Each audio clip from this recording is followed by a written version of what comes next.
Exactement, oui. Voilà. Pardon. Donc là maintenant, on s'est projeté sur les applications d'intelligence artificielle. On va revenir sur le corps des solutions Hortems. Et avec Sébastien, on va d'abord refaire un petit parcours sur les solutions qu'on propose, les core solutions d'Hortems. Et puis on va faire un focus sur un module en particulier. Alors, certains en ont parlé, il y a eu le terme SRP qui a été prononcé tout à l'heure ce matin dans l'Assemblée. Donc là, je voudrais vraiment qu'on revienne sur ces trois lettres, SRP, Synchronized Requirement Planner, parce que c'est vraiment la tendance qu'on observe aujourd'hui, c'est de pouvoir bien synchroniser la demande. C'est pas simplement de faire des plannings, de faire de l'ordonnancement, mais c'est la finalité, c'est du planning, c'est synchroniser une demande avec la production et avec les approvisionnements. Donc c'est vraiment le cœur de ce que fait SRP. Donc on fera un zoom là-dessus. On va revenir aussi sur les horizons de planification, parce que c'est une petite chose qui m'a pas trop plu là, en arrivant dans la salle. J'ai vu, enfin pardon, dans le bâtiment, j'ai vu simplement ordonnancement. Mais voilà, Hortem c'est plus que de l'ordonnancement, c'est du planning. L'année dernière, on avait Framatome qui nous parlait de planning qui était fait sur un horizon de 20 ans. Alors si on parle ici d'ordonnancement, je ne comprends plus rien, il y a un peu une problématique. C'est pour ça que j'aurais clarifié un petit peu ces points-là, expliquer en fait les différents horizons qu'on court, donc il y a un petit chapitre là-dessus. On va revenir sur l'IA, parce que là, au travers de l'optimisation avancée qu'on va vous présenter, et puis également le point essentiel pour nous, et c'est le cœur de votre présence ici, pour nous, c'est vraiment que vous soyez satisfait de la solution que vous avez achetée. Et on va revenir sur les points de satisfaction client. Donc beaucoup de choses à voir ensemble. Alors la première chose, l'offre Hortems, donc ça a démarré au départ par une solution d'ordonnancement, donc qui était totalement révolutionnaire à l'époque. Je m'en souviens, les premiers clients qui voyaient ça, ils avaient les yeux écarquillés, mais ils disaient mais comment c'est possible, c'est incroyable. Donc c'est la première couche qui a été développée par Hortems, la partie ordonnancement court terme. Et puis effectivement, nos clients nous ont dit super, là, je suis en train d'ordonnancer des ordres de fabrication, mais c'est super, mais moi j'ai des nomenclatures multiniveaux et je veux synchroniser mes flux de production. Ok, donc très bien, on va le faire. Et puis ensuite, c'est, oui, super, maintenant je synchronise toute ma nomenclature, je synchronise mes flux de production, je synchronise avec la matière, avec les appros, mais je veux synchroniser aussi avec ma demande client, parce que ma demande client, elle évolue. Donc c'est vraiment le cœur de SRP, donc on va en parler plus en détail. Et puis ensuite, on a des clients qui nous ont dit, c'est bien, j'utilise Hortems, je fais un plan, j'ordonnance, je synchronise ma production, je la synchronise avec ma demande. Mais maintenant, alors on a vu deux types de cas clients. On a vu des cas clients qui étaient dans des métiers très complexes, avec manuel, des métiers peu répétitifs. Et là, on s'est aperçu que le module de lancement ne convenait pas. Donc on a eu des échecs, hein, je ne vous cache pas. Je me rappelle d'avoir été convoqué chez un client pour me dire mais votre truc, ça ne va pas du tout. Et en fait, ce qu'on s'est aperçu, c'est que l'ordonnancement, c'est bien quand on a des très bonnes datas, c'est bien quand on fait quand même du répétitif, mais quand on a des métiers où c'est des produits nouveaux, de l'engineering to order, c'est trop directif. Et là, l'atelier va vous dire, attendez, stop, toi tu me dis, ordonnanceur, que je dois faire ça de 10h20 à 11h20, que je dois faire de 11h20 à... Ça marche pas comme ça, tu comprends rien, t'as jamais bossé dans notre atelier.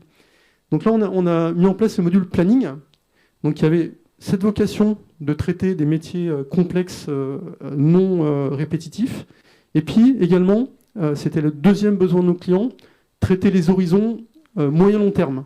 Parce qu'effectivement, c'est bien le planning le meilleur du monde possible ne répond pas à tout, parce que si on n'a pas anticipé, si j'envoie, comme ça se passe par exemple dans l'aéronautique, beaucoup en ce moment, vous avez les grands donneurs d'ordre, Airbus et autres, qui envoient des demandes aux sous-traitants. Sauf qu'il n'y a pas la capacité pour le faire. Donc voilà. Donc c'est bien d'anticiper pour comprendre déjà ce qu'on est capable de faire et d'avoir des plans sur le moyen et long terme. Pour aussi, ne serait-ce que valider des investissements, sécuriser les plans d'approvisionnement, etc. Donc voilà, juste pour rappel, le module ordonnancement, qu'est-ce qu'il fait? Il séquence. Voilà, il séquence. Et le module planning, eh bien, sur la maille de temps que vous avez souhaité, la maille de temps la plus courte, c'est l'heure. Sinon, c'est l'équipe, la journée, la semaine, le mois. Pourquoi pas l'année, hein, chez Framatome. Donc en fait, on va, je dirais, faire des plans de charge, mais sans... on va laisser à l'atelier de dire s'il veut faire le gris d'abord, le jaune. S'il veut faire le jaune d'abord, c'est pas un problème. Le tout, c'est qu'à la fin de la journée, ou à la fin de la semaine, ou à la fin du mois, les tâches aient été exécutées. Voilà. Et puis, en fait, ces deux moteurs, donc ce moteur d'ordonnancement, de séquencement, et ce moteur nous, on va qualifier de lissage, dans ces solutions d'ordonnancement et de planning, donc, il y en a une qui s'appelle PS et l'autre MP, Production Scheduler, l'autre Manufacturing Planner, on va pouvoir y greffer SRP. Donc SRP, ce n'est pas un module où vous cliquez sur un autre module, hein, c'est dans les menus, il y a des menus SRP. Et justement, la vocation de SRP, c'est comme je le disais, l'ambition, c'est de synchroniser dynamiquement, de manière dynamique, la demande client,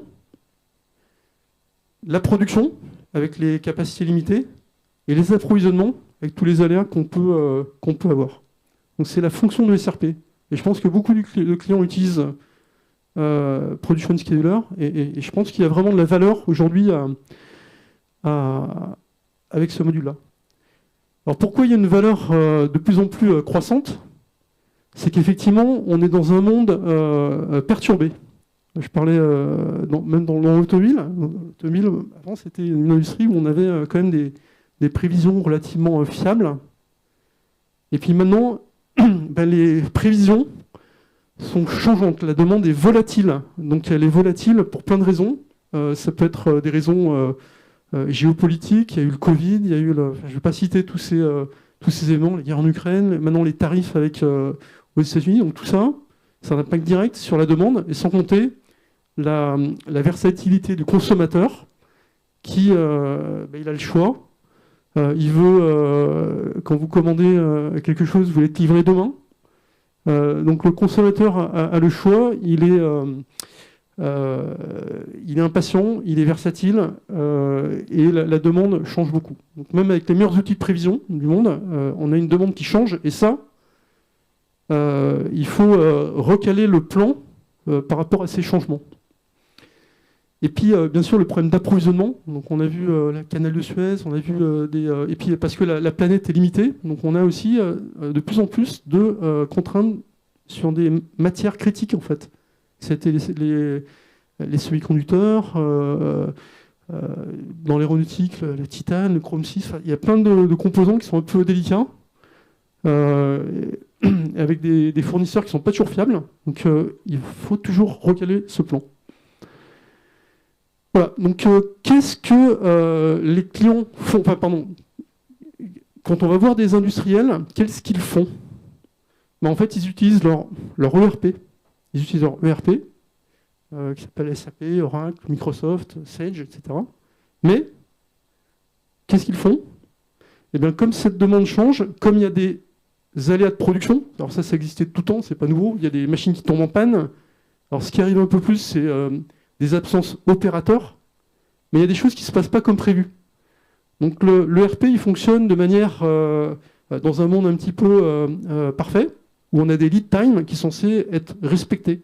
Les fournisseurs sont censés respecter leur lead time, la production est censée exécuter selon les lead times, mais ça se passe souvent pas comme ça.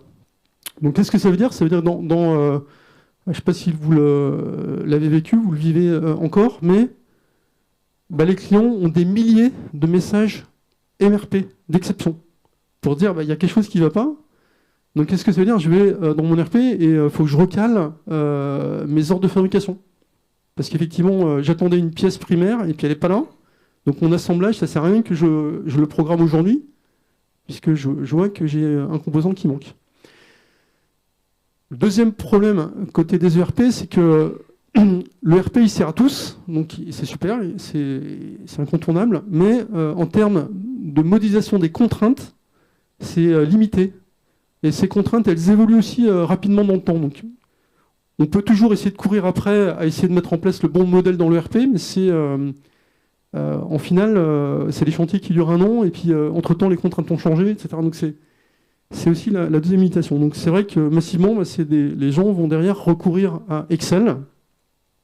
Mais bon, je ne pense pas que c'était prouvé ce matin par différents clients. Je ne crois pas que ce soit la bonne solution devant la complexité du planning. Donc voilà, je pense que cette problématique de synchronisation, si vous l'avez, avec une demande changeante, eh bien, SRP est vraiment quelque chose qui peut vous apporter beaucoup de valeur en complément de PS ou MP. Voilà. Sans plus attendre, alors, il y aurait plein de cas de figure à montrer. On a essayé d'être, comme on n'a pas beaucoup de temps, d'être un peu caricatural. Il y a 2 use cases qui vont être montrés. Un qui est un client qui serait make to order, et l'autre, à l'opposé, un client qui est make to stock.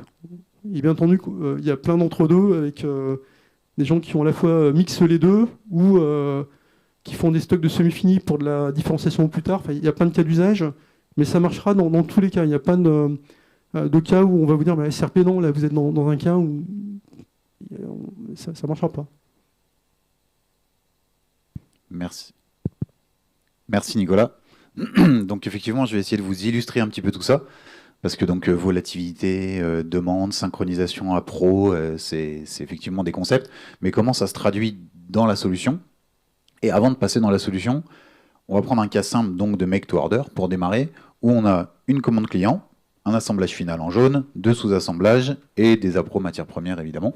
Et on va prendre 2 cas d'usage. Donc un premier cas d'usage qui serait une commande décalée, donc là c'est la demande qui change, et un deuxième cas d'usage qui serait plutôt un sous-assemblage retardé, par exemple pour une problématique de capacité.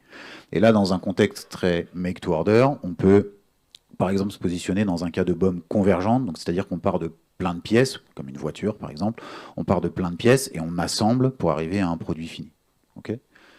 Donc si on prend le cas d'usage numéro 1, si la commande est décalée et qu'on n'a pas ce que nous on appelle le pegging, c'est-à-dire le réseau, le tissage de liens à tous les niveaux de la nomenclature, donc évidemment ça c'est décrit dans une nomenclature. Souvent on a des clients qui nous disent mais si dans ma BOM, je sais quelle pièce fait partie de qui. Oui, dans la BOM, oui, dans la master data, pas de problème.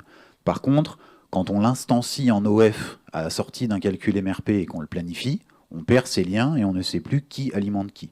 Et donc c'est pour ça que dans un ERP, souvent, malheureusement, quand une commande est décalée, tout le reste du réseau ne suit pas forcément. D'accord ? Et donc là, c'est un cas un peu évident, mais c'est complètement inutile de produire l'assemblage final dans la période 3. Si la commande client est décalée, on pourrait déprioriser la totalité du réseau qui est dédié, si vous voulez, pour fabriquer autre chose qui servirait peut-être un client plus urgent.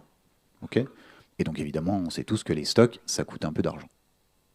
Le cas numéro 2, qui serait donc un sous-assemblage retardé. Donc là, on est typiquement dans un cas de problème de capacité. Donc vous avez un problème sur une ressource ou sur de la main-d'œuvre. Le sous-assemblage Y qui serait donc décalé.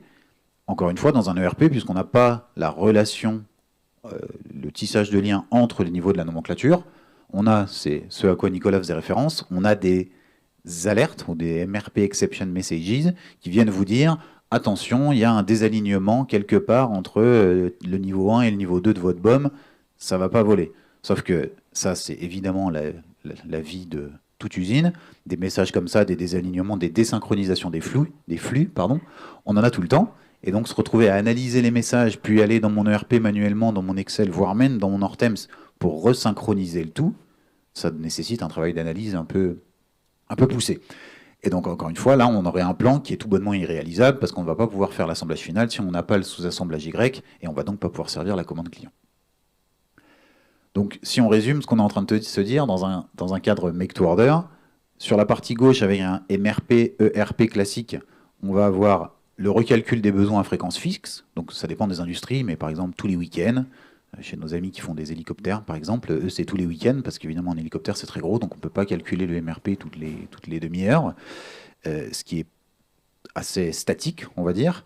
On va avoir ces fameux MRP Exception Messages à analyser à chaque fois qu'il y a un désalignement, et on a donc, par effet cascade, pas de synchronisation et de visualisation de l'impact en temps réel.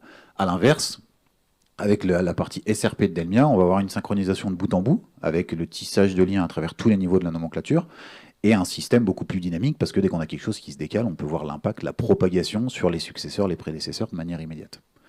Si on l'illustre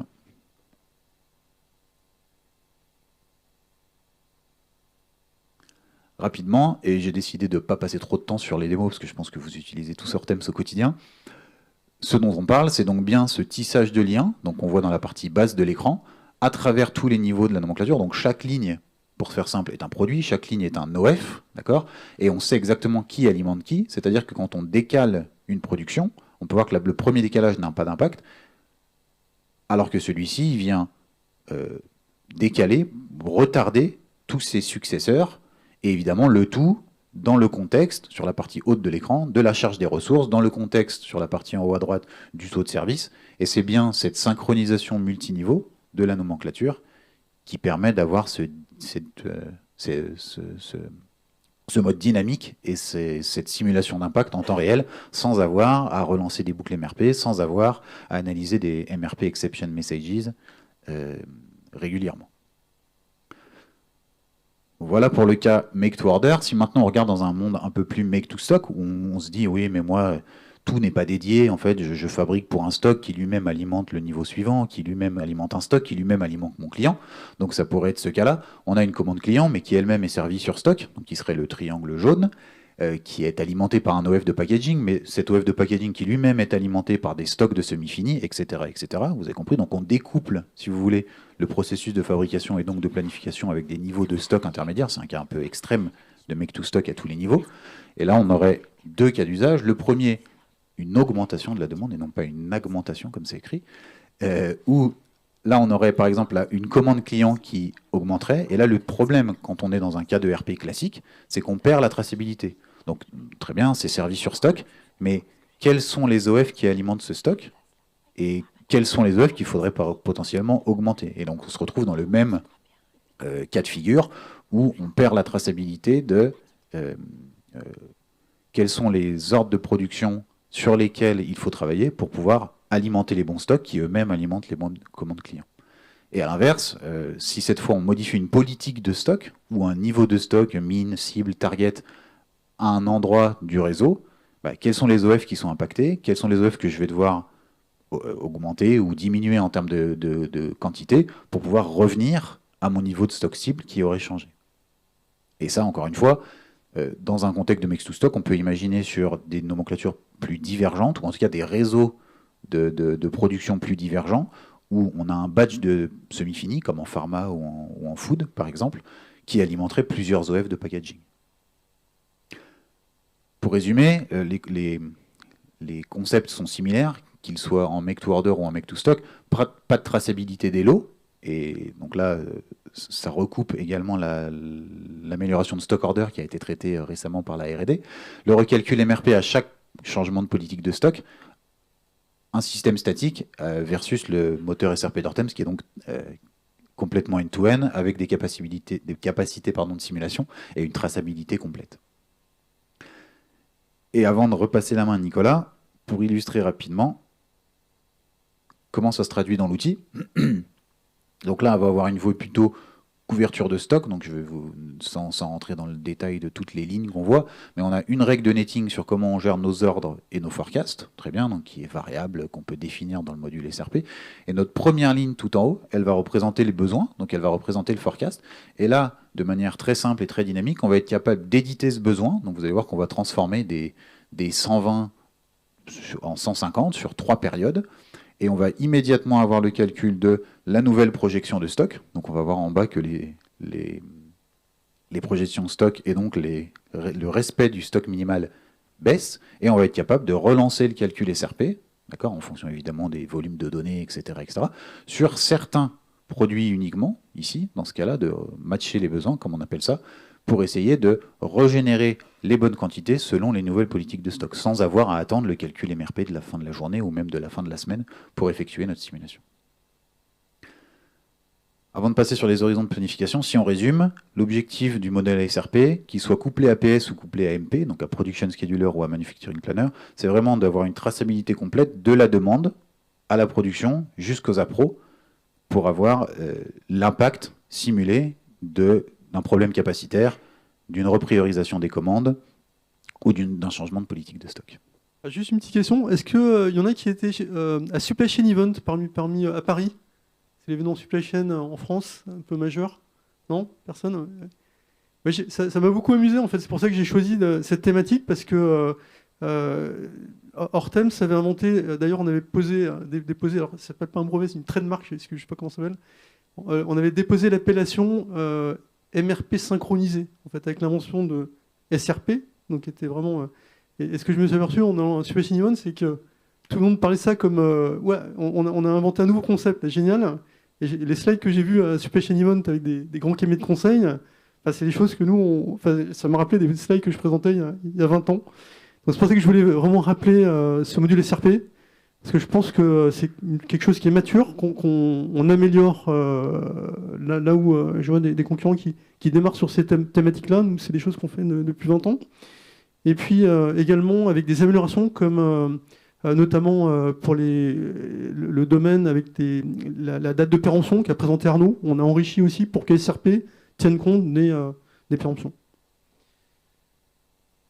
Voilà. Donc je voudrais revenir du coup sur les horizons de planification que j'avais commencé à aborder tout à l'heure. Alors le cas, parce que si je reviens au début de la présentation, on a deux modules, hein, donc le PS et le MP. Donc le PS qui était supposé faire de l'ordonnancement. Donc c'est vrai que le cas général, c'est le court terme, on va plutôt traiter une demande ferme avec des OF. Le moyen terme, donc on va intégrer bien des prévisions, et puis le long terme, on va faire des anticipations sur des plans de demande, sur des plans de capacité, etc. Donc le cas général, c'est d'avoir Production Scheduler pour le court terme,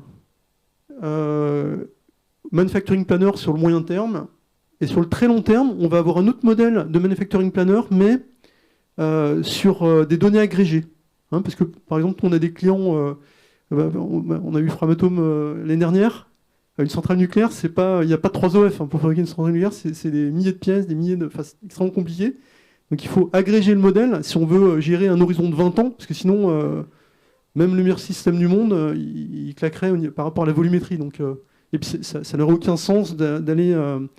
de travailler avec des modèles détaillés, parce que sur le très long terme, on va s'intéresser à ce qui est vraiment la contrainte goulot. On a fait un projet, nous, par exemple, pour modéliser des avions sur un horizon à 5 ans.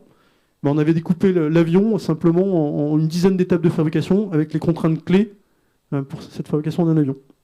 Donc on peut gérer tous ces horizons avec Hortemps. Donc là, le cas d'usage type, mais effectivement, c'est pas toujours comme ça. Comme je l'avais introduit avec le module MP, quand on a des métiers très manuels, là, sur le court terme, on va préconiser MP et non pas PS. Parce que sinon, vous allez vous prendre des gros retours de l'atelier et vous allez avoir des gros problèmes avec la production. Donc là, ce module-là, il est tolérant justement à l'incertitude, à la variabilité, à la qualité des données. Donc c'est quelque chose de plus robuste. Je ne sais pas si Metalox est là dans la salle, mais voilà, Metalox, on a vraiment fait une petite mauvaise expérience avec eux. Donc pour en parler avec Metalox, donc on a cherché à mettre un modèle ordonnancement sur un métier de chaudronnerie où on était à côté de la plaque. Là. Donc sur le court terme, métier complexe, Manufacturing Planner. Sur le moyen terme, il n'y a pas de raison et sur le long terme, il n'y a pas de raison de mettre autre chose également. Et puis par contre, il y a des cas aussi où, alors là, des fabrications répétitives, ça peut être l'automobile. Bon, là, bien sûr, on va mettre le Production Scheduler sur le court terme. Et on peut aussi, parfois, sur le moyen terme, mettre Production Scheduler. Alors les cas d'usage, par exemple, c'est dans la métallurgie lourde, où on a des contraintes d'enchaînement très très fortes, avec des campagnes de fabrication. Et là, à la limite, dans la méthodologie, ils s'en fichent un peu des délais clients. Ce qui compte, c'est vraiment optimiser l'outil de production, parce que l'outil de production, c'est des chaînes de production qui coûtent des centaines de millions, voire plus. Donc là, ce qui va être privilégié, c'est la séquence avec les enchaînements pour passer, par exemple, de telle typologie de produit à telle typologie de produit. Donc là, également, on va être, pour certaines industries, amené à mettre PS aussi pour le moyen terme. Bon, par contre, pour le très long terme, là, ce sera toujours du MP. Normalement, il y a toujours des exceptions. J'ai essayé d'être assez général. Voilà. Également, on va revenir. Donc là, on a vu les core solutions Hortemps. On a parlé dans la table ronde d'intelligence artificielle. Il y a 30 minutes, on a parlé de machine learning. On va revenir sur le cœur de l'optimisation, avec une innovation qu'on propose. Là aussi, c'est des choses avancées. Encore une petite anecdote, moi je suis allé chez un client il y a 1 an et demi. Il me dit, je ne suis pas content du moteur d'optimisation d'Hortemps. Ok, ça marche. Je vais dans l'usine, on fait une petite visite d'atelier, et puis là j'ai dit au client, mais je comprends mal, il n'y a aucune machine qui fonctionne. Elles sont toutes à l'arrêt. Ok. Et il me dit, oui, c'est qu'on a... En fait, le problème, c'est pas les machines, c'est les hommes. On n'a pas assez d'opérateurs. Voilà, ok. On allait voir le modèle, dans Hortemps, ils n'avaient pas du tout modélisé les opérateurs. Dans ce cas-là, ce n'est pas la peine d'aller mettre en place notre moteur que je vais vous présenter. Maintenant, pour les clients qui auraient une bonne qualité de data, qui déjà utilisent bien l'optimisation, ils considèrent que leur modèle est bon. Donc, ce n'est pas une question du modèle en lui-même, c'est essayer d'aller encore plus loin dans les algorithmes. Dans Hortemps, on fait des compromis, parce qu'il y a un compromis de rapidité. C'est-à-dire qu'il faut délivrer, il y a la qualité de la solution, on peut explorer des milliards et milliards combinatoires, mais si vous attendez 36 heures pour avoir le résultat, ça va être un peu embêtant. Donc dans Hortemps, on ne vous garantit pas que c'est l'optimisation. Il y a peut-être moyen d'avoir une meilleure solution, après peut-être que ça peut aussi prendre plus de temps. Donc pour les clients qui, et Arnaud l'a présenté, sur des... on pense que dans Hortemps, on utilise des heuristiques. Là, avec ce module, on utilise des méta-heuristiques, donc qui permettent d'être beaucoup plus puissantes dans l'exploration du meilleur plan. Donc, rapidement, une petite démonstration. Donc là, on cherche des candidats, des pilotes là-dessus, comme on l'a fait sur Scaling Intelligence. Donc, je ne sais pas si certains d'entre vous se sont déjà prononcés. Donc là encore, c'est des gens qui utilisent bien Hortemps, qui sont contents, ça marche bien. Mais on va essayer d'aller... plus loin dans l'optimisation. Donc comment ça marche? On envoie le plan dans un module, un optimizer. Et l'optimizer, on paramètre les indicateurs que l'on veut, qui sont importants pour nous. On leur met une pondération, le taux de service, les temps de réglage, etc. Et ensuite, on va lancer cet optimizer. Donc voilà, cet optimizer est plus puissant que ce que vous avez dans Hortemps. Donc pour les clients qui souhaiteraient aller encore un cran plus loin, je sais pas, il y en a qui sont intéressés par ce module ou pas? Potentiellement, parmi les clients de le tester. Ok. Oui. Alors là, je ne voudrais pas me prononcer, je ne sais pas, Marc, ce que tu en penses. Ouais, c'est difficile à répondre. En fait, le système, là on le voit, en fait, pardon, j'ai oublié de présenter ça, c'est qu'il cherche continuellement à améliorer. Donc, à un moment donné, vous voyez qu'il y a une certaine, on va arriver à une certaine stagnation. C'est-à-dire que là, vous voyez au début, il a trouvé une meilleure solution, pas de souci. Il continue à explorer, puis à un moment donné, on va voir, ça va commencer à stagner un peu. Et du coup, là, qu'est-ce que vous allez dire? Parce que lui, il va continuer. Si vous ne l'arrêtez pas, il va continuer à explorer. Je ne crois pas qu'il s'arrête, si. Marc, il s'arrête au bout d'un moment ou, comment? Ouais, tout à fait. Donc, au bout d'un moment, on lui dit stop, voilà, a priori, tu as fait ton job, tu as trouvé une solution qui est top. Et du coup, on réexporte cet optimum dans Hortemps, dans le plan. Voilà. Voilà pour ce point sur... à nouveau, on est reparti sur l'IA. Maintenant, pour conclure, la satisfaction client, donc pour nous, c'est vraiment super important. Que vous soyez satisfait, c'est pour ça que vous êtes réunis aujourd'hui. Alors, c'est très bien parce qu'au travers des présentations clients de ce matin, vous avez tout dit déjà. Mais vous êtes dans un monde qui change. Donc, moi, ce que je constate beaucoup, c'est qu'il y a des clients qui ne sont pas satisfaits d'Hortemps ou plus satisfaits d'Hortemps. Là, on l'a vu sur Volant, par exemple. Volant, moi, c'était un super client. Il y avait des gains, des présentations YouTube. Ouais, on a gagné 40% de réduction d'encours. On a gagné ci, on a gagné 30% de... Pour moi, Volant, c'était génial, quoi. Mais sauf qu'à un moment donné, ça a bougé, quoi. Il y a des choses qui ont bougé. L'environnement a changé. Peut-être leur produit a changé, peut-être les processus de fabrication, les goulots se sont déplacés. Donc à un moment donné, le modèle qu'on a mis en place, il est peut-être plus valide en fait. Et puis le deuxième point, encore une fois, on l'a vu chez Volant, c'est que les hommes changent. Et parfois la passation, souvent, elle se fait pas très bien entre le planificateur qui rentre et celui qui part.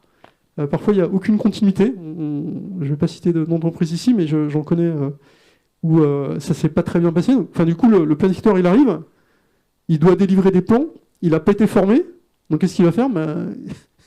Il n'a pas le temps de se former, donc il va basculer dans Excel. Donc, ça, vraiment, il faut penser à la continuité, de bien avoir quelque chose de robuste dans l'organisation, où ça ne dépend pas peut-être que d'une personne, et où la passation, on l'assure, on a des documentations, on s'assure que le système il est robuste, en fait. Et puis là, c'était le cas de laboratoires Sciences et Nature, parce que du coup, finalement, ils sont contents. Donc on peut se dire, on est content, on en reste là. Mais effectivement, il y a toujours des gains à aller chercher, avec les dates de péremption, avec SRP. Donc on vous invite à explorer le champ des possibles et jamais vous satisfaire de ce que vous avez pour essayer de toujours gagner de la performance. Donc pour vous aider, Leïla a parlé des communautés utilisateurs, donc qui sont aussi la source de communication avec vous. On a bien sûr le club utilisateur auquel vous participez aujourd'hui. Leïla a parlé du café des experts. Vous avez un souci, vous prenez rendez-vous comme sur Doctolib, c'est gratuit, et vous avez un expert avec qui vous pouvez échanger sur un... N'attendez pas que ce soit trop tard et essayez qu'on puisse vous aider également. Il y a les événements clients dont tu as parlé là. Il y a le hosting là, avec la super présentation hier. C'est arrivé, il y a un client ici dans la salle, ils sont malheureusement dans une situation économique un peu pas évidente, donc le service IT, il y a eu des non-renouvellements de postes, des gens qui sont partis à la retraite qui n'ont pas été remplacés, donc là aussi c'est un risque, donc on peut vous aider avec le hosting. Beaucoup de clients ont parlé de nos équipes alors certains ont employé le terme de TMA. En fait, c'est la maintenance de la solution. Le système est live, mais c'est pas parce qu'il est live qu'il faut s'arrêter. Donc, c'est bien on a un service qui propose, j'en reparlais tout à l'heure, un mode flexible. En fait, vous prenez un quota d'heures, par exemple, j'ai n'importe quoi, 30 heures pour l'année, et quand vous avez besoin d'un problème, un consultant, il va pas se déplacer pour 1 heure. Là, c'est une équipe de consultants expérimentés qui va vous aider dans l'évolution, dans les problèmes que vous rencontrez, qui va être disponible, et simplement qui facture à la maille heure. Donc ça, c'est super intéressant. Et puis on a les e-learning, donc qui sont proposés et cette année en français. On les avait déjà l'année dernière, mais ils étaient uniquement en anglais. Voilà. Juste pour moi, vraiment, vous avez défini un budget pour la mise en place du projet. Il ne faut pas penser que c'est la fin de l'histoire parce que vos contraintes changent, vos marchés changent, vos produits changent, les hommes changent aussi. Donc c'est important d'avoir quand même un petit matelas pour vous aider et être sûr qu'on ne va pas avoir une interruption de l'application parce que tout simplement, dans certaines entreprises, pour passer une commande, il faut peut-être derrière, dans certaines grosses entreprises, c'est 2-3 mois parfois pour passer une commande. Là, vous avez, si vous ne le consommez pas, c'est pas grave, vous ne serez pas facturé. Si vous le consommez, vous avez ce volant d'or qui vous permet de jamais être bloqué et s'il y a une petite amélioration à portée modèle, eh bien, on a les équipes pour le faire. Pour le e-learning, un petit rappel. Alors, c'est pas très cher, hein, on veut vraiment que ce soit accessible pour que les utilisateurs soient bien formés. Donc, pour une personne, c'est 336 € par an. Ça va plus loin que l'utilisation d'Hortemps. Il y a ceux qui ont assisté à l'atelier MES. Les trainings sur le MES sont aussi inclus. C'est tous les modules Hortemps, Production Scheduler, Manufacturing Planner, SRP, également un module de formation plutôt pour l'IT, pour tout ce qui est interfaçage, installation, Donc il y a tous les modules pour vous aider sur Hortems. Et donc pour ceux qui viendront cet après-midi avec Slobodan à l'atelier Tester vos connaissances, on vous offre 1 an d'e-learning. Voilà. Et par contre, je ne savais pas que pour les User Champions, c'était gratuit à vie, Léna. Voilà. Il faut bien qu'ils aient un avantage, nos User Champions. Et puis surtout, ils ont à vie. À vie. Et ils ont surtout accès également à tous les programmes d'e-learning en fait, qui sont sur la plateforme. Donc, quand vous serez à la retraite. Et il y en a même sur le manufacturing.